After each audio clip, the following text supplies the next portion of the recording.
Today, we are diving into 3 of your questions, and I'm pumped for this episode. What I think about Dave Ramsey's baby steps and some of the things that I would change. We're going to talk about that massive data breach that just happened and what you should be doing and what you should be thinking through. I'm getting a flood of questions because a lot of people know I talk about online privacy here. Someone asked what I think about timeshares, and we're going to kind of dive deep into what I think about timeshares. So if that's something you're into, let's get into it. All right, so the first question is, what do you think about Dave Ramsey's baby steps and what would you change? And this is one that actually was sent in via a question that we put up on Instagram. If you go to @MasterMoneyCo on Instagram, that's our handle there. But we asked a question for a rapid fire money Q&A that we have coming up. But when I saw this question, I knew this was going to take a lot longer than doing a 1 to 2 minute answer. And so for this specific question, what I'm going to do is I'm going to go through each and every single step and talk through all of those steps. Now, I want to say on the top of this show, I think Dave Ramsey is actually amazing for the personal finance community. So none of this is actually a criticism towards Dave Ramsey.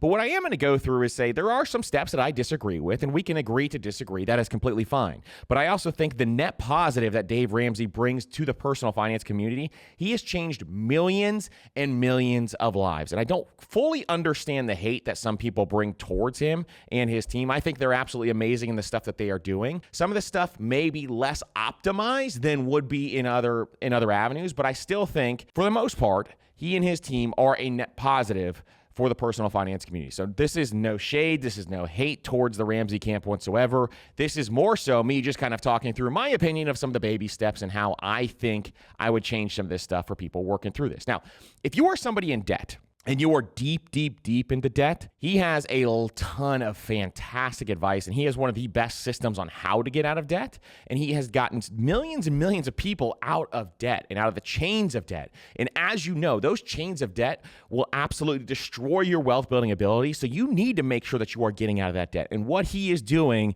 is amazing work when it comes to that stuff. And we are, friends with some of the folks on the Ramsey show. George Camel has been on this show 2 times. So everybody over there they're trying to help people. They are trying to give people hope. They are trying to set a mission. He also has some amazing business tips. So if you are an entrepreneur, he has a book called EntreLeadership that I think is one of the better entrepreneurship books out there that is very, very underrated. So high praise for Dave Ramsey from me. I think it is absolutely amazing. Now, there are going to be some things that I disagree with here, and we're going to talk through each of those as I go through these steps. Now, baby step number 1. If you've never heard of Dave Ramsey's baby steps, they are 7 steps to help you kind of manage your personal finance. And I'm going to go through each of these and kind of talk through the difference. So baby step number 1 is to save $1,000 for your emergency fund. Now, the reason this originally started was because most people get into this paycheck to paycheck cycle, and they need to save up at least $1,000 to cover any kind of emergencies that come up. Nothing wrong with saving your first $1,000. In fact, that could be kind of your first goal to kind of get your emergency fund set up. But for me, I think the step 1 should be now, in today's day and age, getting 1 month of expenses saved up. And the reason for that is 1 month of expenses is going to protect you from most things in life. The average emergency nowadays in 2024, at the time I'm recording this episode, the data just came out is right around $4,000, okay? And so this $1,000 emergency fund is not going to fully cover that $4,000 average emergency. And so I just think this is a little too low, but if you are in a paycheck to paycheck cycle, this is a great starting point for you to try to get to so that you can save your first month of emergency fund. That first month is very, very important because that at least gives you some sort of runway if there's job loss or if there's any other issues there. Now, we base this off our 136 method, which our 136 method is save, a month of emergency fund first, and then you kind of fall into some of these other steps that we will talk about here. So baby step 1 is save that $1,000 emergency fund. I think it needs to be higher. I think it needs to be 1 month of expenses for each individual. Baby step 2 is pay off all debt except the house using the debt snowball. Now, the debt snowball, by the way, is a fantastic tool to paying off debt. We have 2 different methods that we talk about here. We have the debt wrecking ball, which a lot of people call the debt avalanche. I call it the debt wrecking ball because I want you to come in like Miley Cyrus, like a wrecking ball on your debt. And it's just kind of mathematically optimized way to pay off debt. But there's also the debt snowball, which actually factors in your psychology. And I'm very pro hacking your psychology when it comes to personal finance. So I have no issue with either of them. And we actually have a free debt course. If anybody is in debt right now that wants to take that free debt course, it takes you about an hour long. And I actually talked about the difference between the debt snowball and the debt wrecking ball. And really, it's not that big of a difference between the two. And so if you go about this, you can go with either either which way, I think the debt snowball is actually a pretty cool method for a lot of people because it helps you just focus on some of those smaller debts first. And the way that the debt snowball works is that you pay off your smallest debt first, gives you that little win, gives you a little bit of confidence, then you go to the next smallest debt and you pay that one off and it gives you a little more confidence, then you go to the next smallest debt. And so over time, you're just paying off these debt and the snowball grows where those extra debt payments actually go towards your next piece of debt. And so I have no issue with that at all. I actually think it's a great method. And when you're paying off debt, the most important thing is you're actually actively having a plan to pay it off. That's what I care about most for most people. Now, sure, is the debt wrecking ball more optimized where you're paying off the highest interest rate first? Absolutely. It is the most optimized. But if this is something where you are just trying to fight to get ahead, then the debt snowball, there's nothing wrong with that if you want to get some wins in place so that you feel like you're accomplishing stuff. Where I don't agree with this is paying off all debt except the house. Now, where I don't fully agree with this is paying off all debt except the house. So for example, if you have a car loan right now and you have a car loan at a 2% interest rate, I would much rather you just make the minimum payments that you have to make on that car note and invest the rest of the dollars. Why? The S&P 500 has returned over 10% over the last 40 years, but really we want to kind of factor that down to 7 to 10% for our investments. And so we can have a higher rate of return if we invest those dollars. This is why the cutoff line for high interest debt, what we talk about here, is 6% because 7 to 10% is the average rate of return of the market if you invested those dollars. Now, also right now, if you had a 2 or 3% interest rate, you get a higher interest rate in a high yield savings account than you would, if you're paying off your car loan. Now, anything like a credit card or anything like that is always going to be very high interest debt. You always want to get that paid off. So those types of things are really, really important. But in my opinion, there is a cutoff line between high interest debt and low interest debt, and you have to see where that is. Now, if you are the type of person that absolutely hates debt, hey, I get it. And more power to you. There is no reason for you to carry debt just because it's low interest if that stresses you out, if it keeps you awake at night, if it messes with your psychology. So I want you to make sure that you are paying off all debts if you're that type of person, but I don't think you need every single debt paid off just because it's a piece of debt if it's low interest debt. So I just want to kind of differentiate that part, but I don't think there's anything wrong with all that. Baby step 3 is save 3 to 6 months of expenses in a fully funded emergency fund. I agree with 3 to 6 months expenses, but I think it needs to be 6 months. And a fully funded emergency fund is the key here. It is really important to have your emergency fund because it's not if emergencies are going to happen, it is when emergencies are going to happen. And so I think that's really important to have that in place, especially when your high interest debts are paid off. You need that emergency fund in place. And so what we kind of talk about here is once you have 1 month of your emergency fund funded, then I want you to pay off all of your high interest debts, okay? And so that's kind of the order we have. And then once you get to 3 months of your emergency fund funded, then I want you to start investing. That's when you can start to invest in our investing order checklist that we have. And so you can kind of go through that process and make sure you have that in place. Then your goal is to get to 6 month emergency fund in the end. I think 6 months should be the minimum, and that's kind of where I land on that. People can disagree with me, but I think 6 months is where you need to be. And I've laid out the case. If you haven't heard our episode, the 1-3-6 method for your emergency fund, it lays out all of this in great, great detail. So make sure you check that episode out either on YouTube or you can check it out on your favorite podcast player as well. All right, so baby step 4 is to invest 15% of your household income in retirement. I think investing is fantastic, and 15% is a great starting point. Our starting point is 20%, with the goal trying to get to 25 to 30% in that range so that you can retire even faster. Now, 15% is a great start. I think it's fantastic. And if you can only invest 10% or 15%, I think utilizing our 1% rule of investing, meaning increasing the amount that you're investing every single month by 1% or every 2 months by 1% so that you can gradually get to that point where you're getting to 20% is absolutely fantastic. And so putting this in your retirement funds, things like your 401k, your Roth IRA to build wealth in your future, honestly, all that stuff is absolutely amazing. And Ramsey Solutions actually did a study on millionaires, and they did the largest study of millionaires where they interviewed 10,000 millionaires. And of those millionaires, 79% of them actually became a millionaire through their 401k is what they found. So this is really, really powerful stuff, is making sure you get those dollars into your 401k. Now, baby step 5 is to save for your children's college fund. I have no issue there. I think it's one of those things where, this is starting to be a wealth, when you're getting to things like wealth accelerators, you're saving for retirement, then getting to the point in time where you're saving for your kids' college so they don't go into debt in college.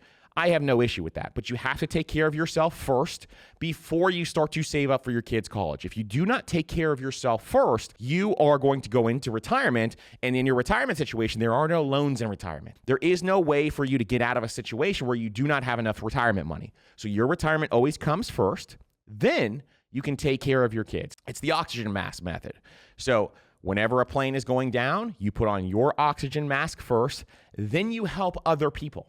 Same thing goes for your retirement. So you got to make sure that you are doing that first, but I have no problem with you if you want to save for your kids' college fund or whatever else. Now, the next step is pay off your home early. So, if you're doing everything you think you're hitting all of your financial goals and your home is something where you want to have a paid off home, then more power to you if you want to go that route. So I really have no issue there. And then baby step 7 is to build wealth and give. Now, I put giving pretty much the forefront of everything I do. I know the Ramsey team does as well, but building wealth and giving is a big, big thing for us. I have to do this. We have an episode that we have to lay out on giving. I just want to make sure that we're doing it right. So stay tuned for that. Make sure you're subscribed here because we have a giving episode. And some people are like, well, why would I give my money away? Why would I even consider doing that instead of putting it towards different things? I will lay that case out for you, and then you can make a decision based on that in that episode. So make sure you're subscribed if you want to kind of go through that episode as well. So those are the 7 baby steps. And so for the most part, like I said, I think Dave does some amazing stuff. There are things I would change, and I think it's something where, we can agree to disagree on a lot of this stuff. But for the most part, I think if you follow Dave's steps, I think you can build wealth. I think it would be a lot slower than somebody who kind of figured out how to optimize it a little more, because you got to get your dollars investing early. You got to get more dollars invested. But I do think you could still build wealth because you'd become debt free. You could take those extra debt payments and put them towards, investments later on in life. But as you're going to see in an upcoming episode here, we have an episode coming up on what every single dollar you invest is worth by age. And we have something called the Wealth Builders Matrix that we've developed that I want you to see as you start to think through and make these decisions, because it is really important to get your dollars invested as early as you possibly can. So that episode is coming up. So make sure you're subscribed here so that you can check that out.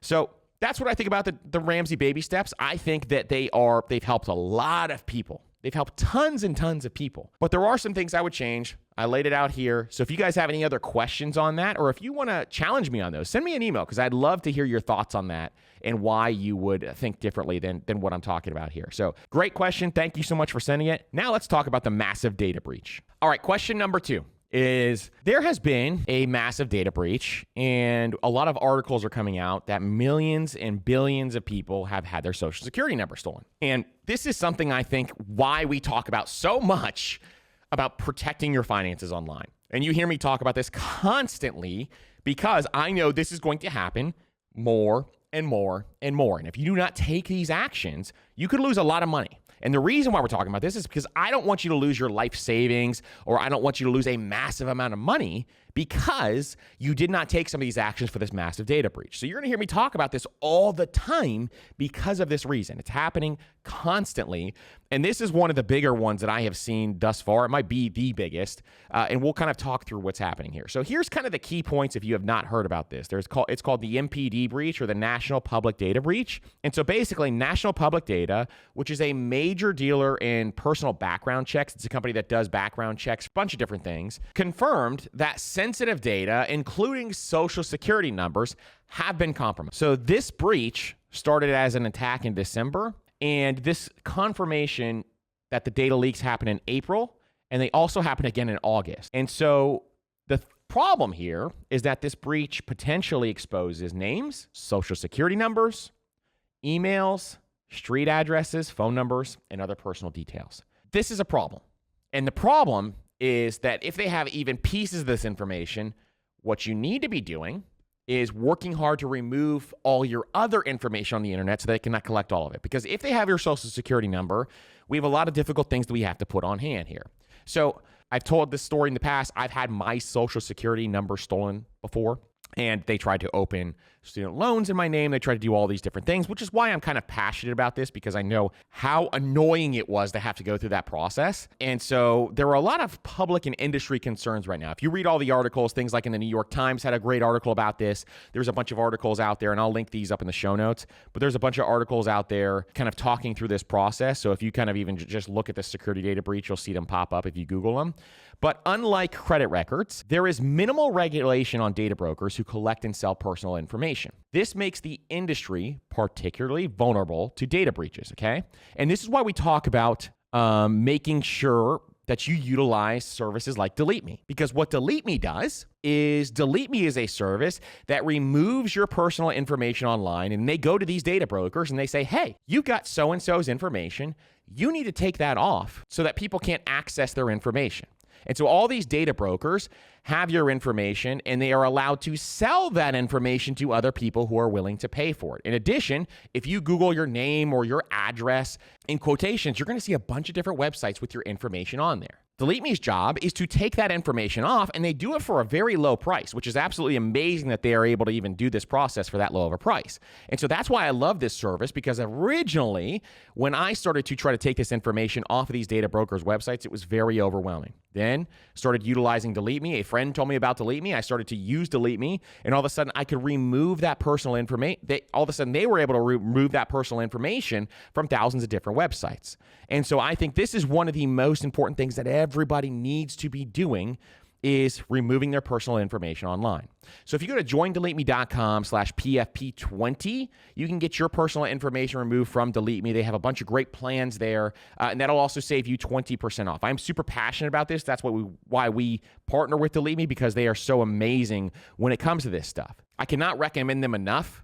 And so if it's something that, if you're serious about making sure that this stuff doesn't happen to you, make sure you go to joindeleteme.com/PFP20. Get that 20% off. It is something that people need to really take seriously, and it is definitely something we need to have ongoing, because there needs to be more regulation. And that's what more people are now talking about because of this incident, is that there needs to be more regulation on some of these data brokers.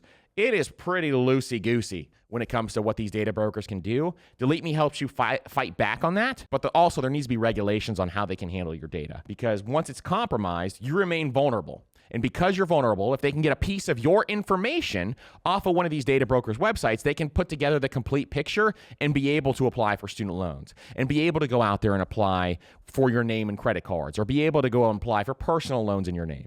And so we got to make sure that we are protecting ourselves. That's the most important thing. Now, what are some other actionable steps that you can take outside of utilizing Delete Me and removing your personal information online? One is you probably need to constantly now be freezing your credit. Like our recommendation here at the Personal Finance Podcast is we need to be freezing our credit at all times unless we are going to use our credit. Even if you're someone like me who loves travel hacking and opening up different credit cards, we need to make sure our credit is frozen. What does that mean? Freezing your credit means that you go to the 3 major credit bureaus and you follow their instructions to put a freeze on your credit, meaning that you say, hey, if anybody tries to open a credit card or a auto loan or a student loan and they try to utilize my information, it will not go through, because those lenders cannot pull your credit because it is frozen with the 3 main credit bureaus. So what happens here is you just call up each of the main credit bureaus and you say, hey, I want to freeze my credit. What are the steps I need to take? They give you the steps. It takes a couple of minutes. You freeze your credit. And then when you want to open up a credit card or something like that, you just call each one, you get it unfrozen, then you open the card, then you freeze it again. This sounds like it's a lot, but it's really not. And so if you go through the process, once you do this once, it actually becomes pretty easy. It becomes part of your workflow, and you can simplify this process as time goes on.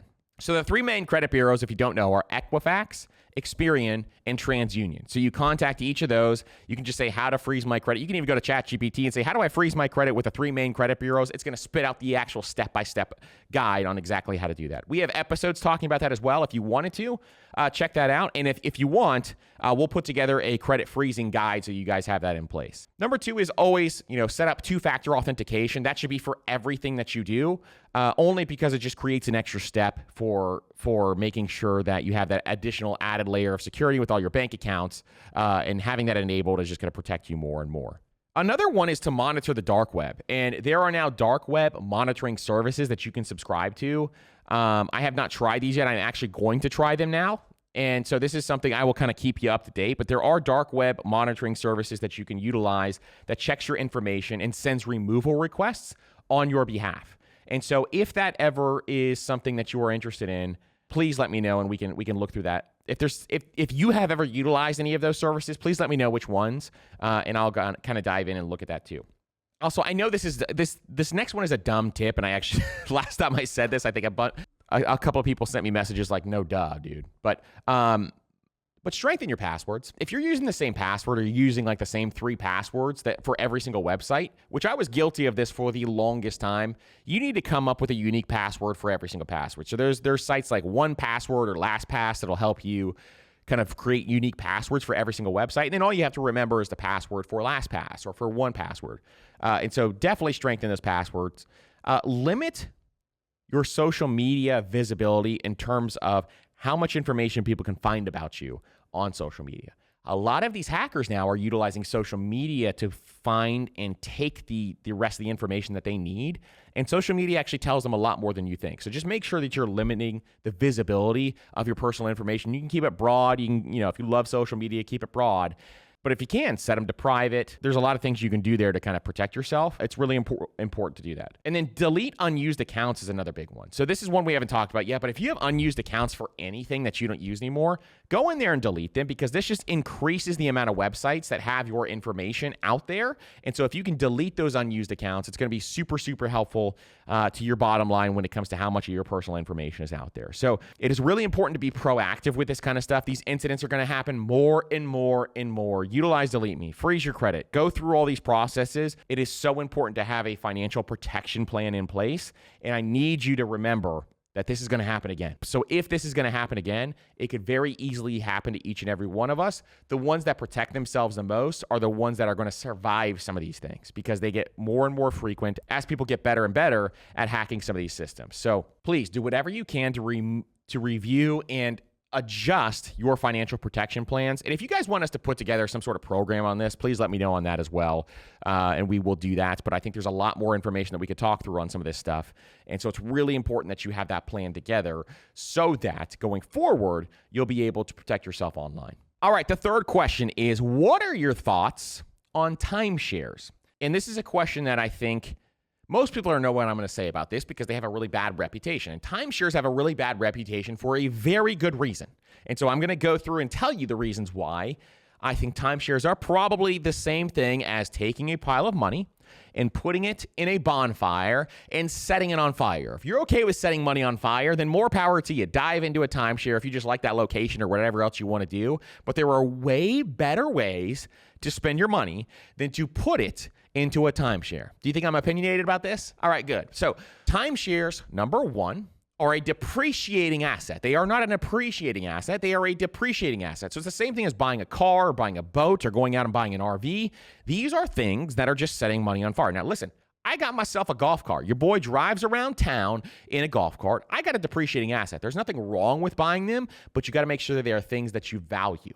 And so when it comes to this, you have no real ownership when you buy a timeshare. That's one thing I want you to know up the top. They're going to tell you do, you don't. Essentially, buying the right to use a property for a specific time of year. You know when else you also buy a right to use a property for a specific time of year? When you book a hotel, when you book an Airbnb.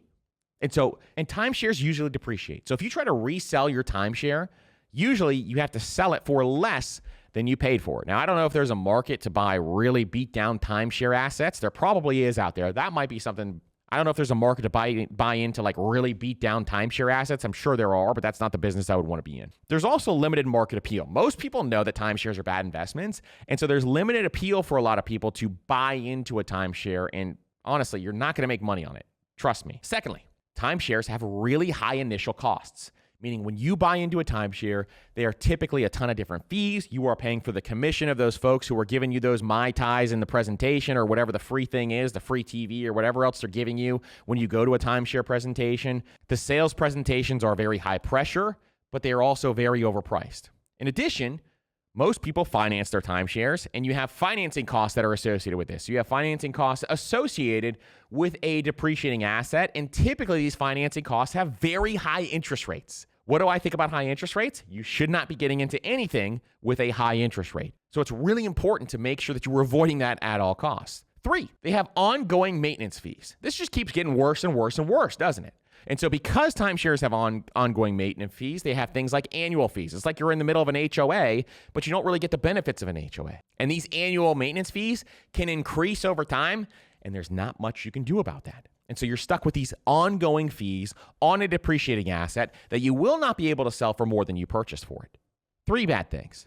In high pressure situations that also have a ton of different costs associated with it, like financing costs, in addition to high pressure situations. I don't like that at all. Now, beyond the annual fees, they have what I think is one of the worst things that you can have to deal with when it comes to your finances, which is special assessments. And special assessments are, hey, we want to improve this building and we want to put a brand new roof on this building. You did not elect to put a brand new roof on this building, but you're going to have to pay for your portion of it because we decided we want to put a brand new roof on this building. And so if you don't understand special assessments, if you've never lived in like a condo building or an apartment complex that you owned the condo, this is what happens. And so a special assessment is owners are required to pay for maintenance fees or big substantial costs that come up, new air conditioning, new whatever. It could be any of those big ticket items, those capital expenditures. You have to pay for them in a big lump sum fee. Now, those are just some of the financial reasons why I would avoid it. But there's also more reasons why I would avoid it. You have limited flexibility. So when you buy a timeshare, you buy time frames where you have fixed weeks in some situations where you can only go to that timeshare during those fixed weeks. So I'm paying all of this money and I can only go during fixed weeks. Well, what if during my fixed week, my kids get sick? Or what if during that fixed week, it is a time frame where my kids are in school or my wife has to work, or I have a huge presentation that week and I just can't take off of work for that week because we have a lot of things going on. All of a sudden, you have zero flexibility, and those restrictions to use are causing you a ton of different problems. You can also be booking your time slot at the beginning of the year and trying to plan that out. As we know, nothing in life goes as planned, and so you have to be really, really cautious about that kind of stuff. And then the last thing is opportunity costs. Opportunity cost, obviously, is one of the most important things, and you could have been putting this money into a rental property that appreciates in value over time. If you want to get into real estate, you could have put this money into an index fund or an ETF or anything else that is not a timeshare. Please, everybody listening here, avoid timeshares at all costs. They are not the way to go. They're going to suck away your money, and it is not something you want to get involved in whatsoever. So please, I'm begging you, avoid timeshares at all costs. I know they make it sound great. I know they make it sound amazing in their high-pressure sales tactic situation. I should do a video of me going into a timeshare sales tactic thing and negotiating with them. Anyways, so overall, I would avoid that at all costs. Please do not get interested in a timeshare. I know it sounds fancy, but I know it sounds fun, but it's not something I'd be interested in. So that's what I think about timeshares. So thank you guys so much for listening to this episode. I truly appreciate each and every single one of you. If you're getting value out of this episode, consider sharing this with a family member or a friend. We have an awesome episode coming up next where we're going to be diving into a bunch of different things on how valuable your invested dollars are. So make sure you are subscribed to catch that episode as well. Really excited about that. And it's going to show how valuable each dollar is by age and when you start investing. So really, really cool stuff. It'll help you kind of think through your spending decisions and opportunity costs and a lot of different things. So really excited about that episode.